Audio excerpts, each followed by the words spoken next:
नमस्कार दोस्तों। स्वागत है आपका न्यूज डिस्कशन में। आइए डिस्कस करते हैं आज का करंट अफेयर्स।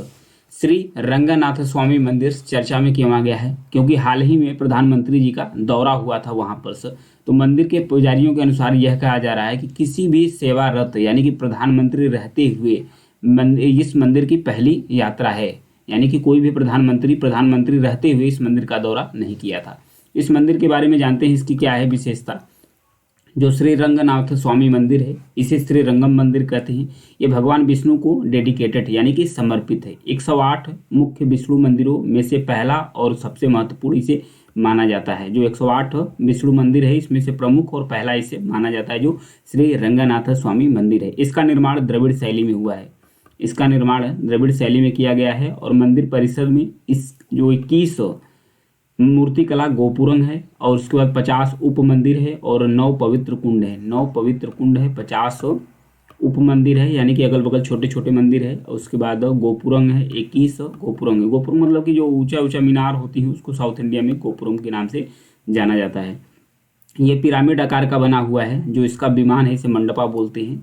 मंडप इस विमान बोलते हैं जो इसका शिखर होता है। ये सीढ़ी नुमा आकार से बना हुआ है तो इसे पिरामिड स्ट्रक्चर्स बोलते हैं। जबकि नागर शैली में वो आर्क अनुसार रहता है। मधिका भाषा ये चर्चा में क्या आ गई है? ये बोली जाती है भाषा एक चकलिया समुदाय है। चकलिया समुदाय है, केरल के कन्नूर जिले में रहते हैं। केरल के कन्नूर जिले में जो कारीवेलूर ग्राम पंचायत है उसके पास स्थित है एक कॉलोनी है जहाँ पर चकलिया समुदाय रहते हैं। इस समुदाय के द्वारा माधिका भाषा बोली जाती है।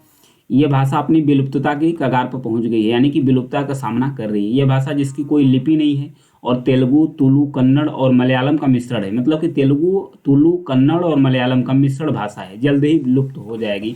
क्यों लुप्त हो जाएगी? क्योंकि अपने विविध प्रभावों के बावजूद भी ये मधिका युवा पीढ़ी है चकलिया समुदाय की, जो बोलते थे लोग, अब उनके तरफ से मतलब कि वो अब धीरे धीरे इसे कम कर रहे हैं। दूसरी भाषा का प्रयोग कर रहे हैं। मलयालम जैसी मुख्य भाषाओं का ये लोग इस्तेमाल करते हैं, उसे पसंद भी करते हैं।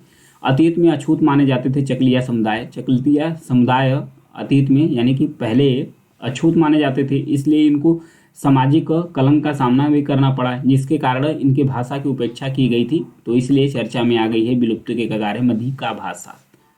आगे है नासा के लूनर रिकोनेंस ऑर्बिटर से एक लेजर उपकरण का उपयोग करके चंद्रमा पर भारत का जो चंद्रयान 3 मिशन का विक्रम लैंडर से उसको सफलतापूर्वक पिंग किया है।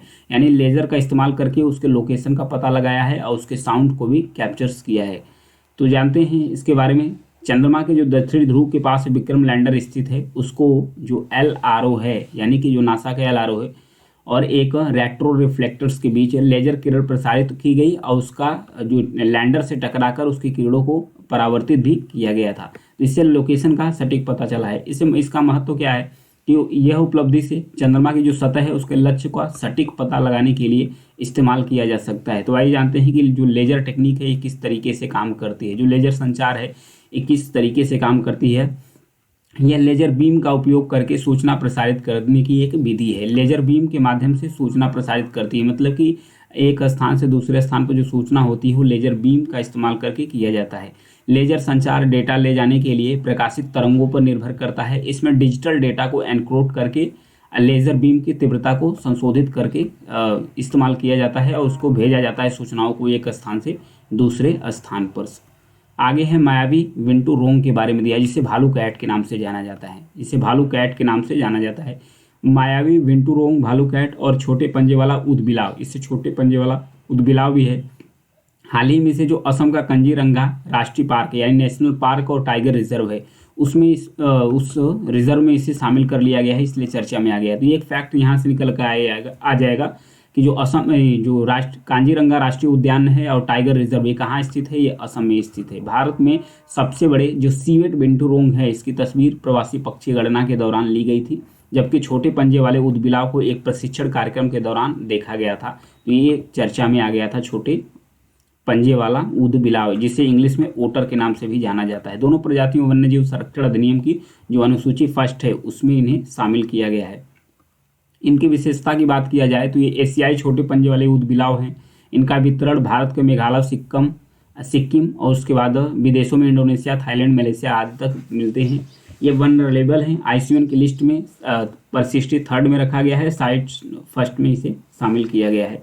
ये दक्षिण पूर्व एशिया में भी फैले हुए हैं। भारत जैसे पश्चिम बंगाल, असम, अरुणाचल प्रदेश, कर्नाटक, तमिलनाडु, केरल, दक्षिण पूर्व एशिया और दक्षिणी चीन में भी ये मिलते हैं, दक्षिणी चीन में भी मिलते हैं।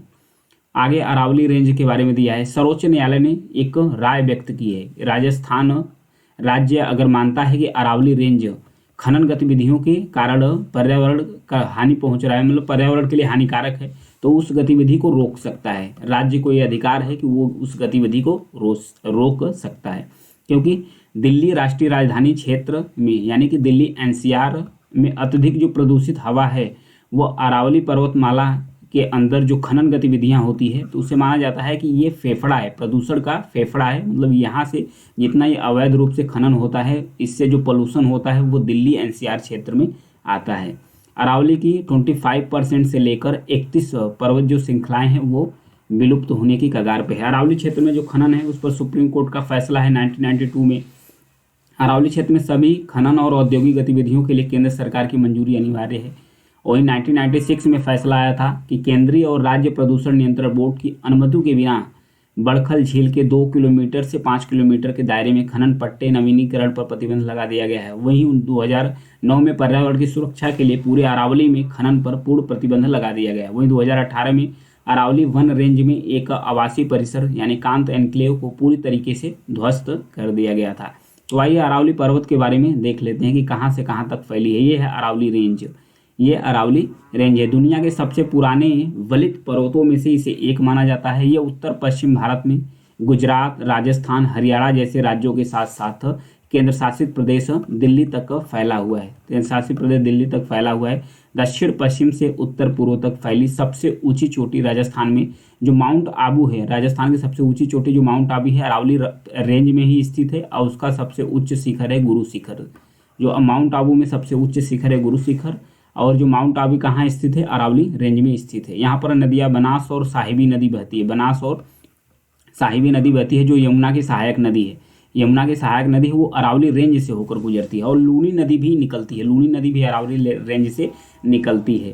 तो ये थी नदियों के बारे में। और उसके साथ साथ यहाँ पर जो खनन गतिविधियों होती है उससे क्या क्या मिलता है, यहाँ पर कौन से खनिज भंडार यहाँ पर मिलते हैं। जस्ता है, सोना है, चांदी, तांबा, डोलोमाइट और संगमरमर जैसे खनिज पदार्थ मिलते हैं। इसलिए यह पहाड़ी भूवैज्ञानिक और पारिस्थितिक संदर्भ से भी महत्व रखती है। इसलिए इसका खनन होता रहता है और जो अवैध खनन है वो भी करते रहते हैं, क्योंकि ये खनिज संपदा से संबंध है अरावली पहाड़ी। तो आज के लिए इतना ही है। Thank you.